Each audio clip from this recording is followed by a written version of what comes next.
አስታወሱ ብቻ እኔም ሰው ይዤ ልምጣ። አንድ ካፕል ይዤ ልምጣ። አዎ ፈረሰ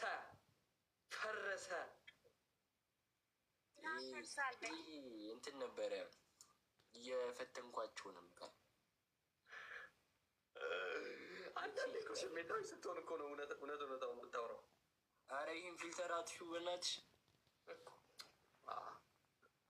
ምንም እኮ የተለየ ነገር ኪዩት እኮ ነሽ እንደዚህ በእናትሽ ያለሽ እንዴ።